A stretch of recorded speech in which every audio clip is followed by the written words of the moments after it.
Just wait till we start throwing those side passes and Dr. Bo comes out, dropping dimes.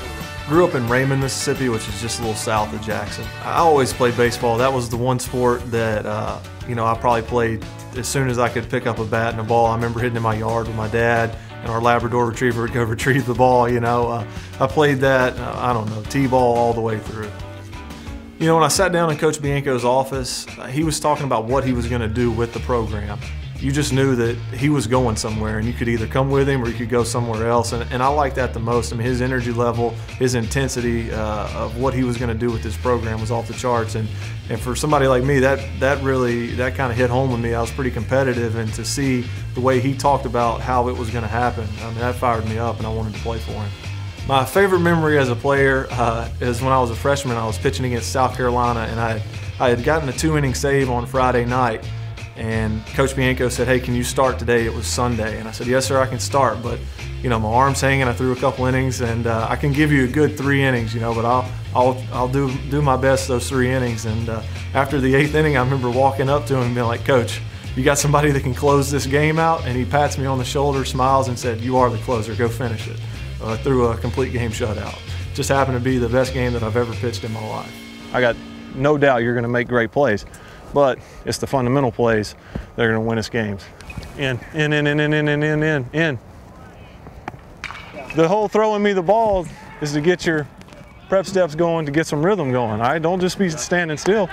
If you were to design the baseball player, it would be him. I mean, the college guy that plays with emotion, that plays with heart, that plays for his school, but is a tremendous player. He's one of those elite players in the country. He was a National Freshman of the Year, Freshman All-American. He was the SEC Player of the Year. He basically did it all. He's the only 3-time All-American in the program's history. We've had a lot of great players, and we've played baseball here for a long time, and so that's saying a lot. After a good couple years in college, you start thinking about that. The draft's coming up, and as a junior, and you're slated to be a decent draft pick, you start dreaming of the big leagues and the $1 million contracts, and I'll never have to work again the rest of my life. So unfortunately, that doesn't happen for everybody. The way baseball's set up, that the great players, a lot of great players leave after their junior year, and Steven had one of those pro careers that you kind of scratch your head and say, God, if anybody was going to make it, was going to be Steven Head. But a lot of injuries and some things that prevented him from getting to the big leagues. But it was a proud day, like it is a lot of times when those pros call up and say, hey, I want to come back to school, and I think I want to coach. If you can get around it, get around it. If you got to backhand it. If you can, scoop it this way, you don't have to do the spin, do that, all right? You're not an infielder out here, all right? We're more athletic. Run in, just catch that ball like that. You're gonna miss it if you catch it like this. Look like a different guy, Perkins. Different guy in there, man. That's one, just stay low, try to see it quicker. Because that's 2 in a row that I've yelled in and you've gone back on. JB, no way. No way.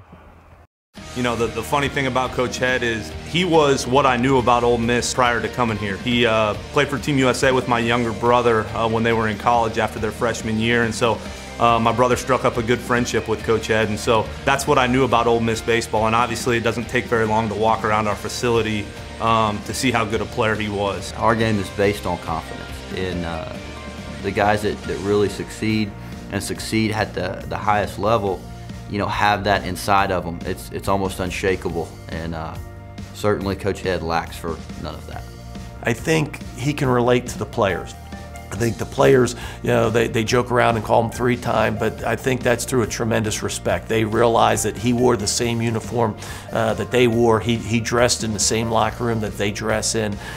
He played on the same field that they play on, and he played it at about as high as level as anyone can play at it. And I think that's another thing that he contributes. He can have a relationship with players that sometimes I certainly can't, and so it's unique to have somebody that's had Steven's experiences on your staff.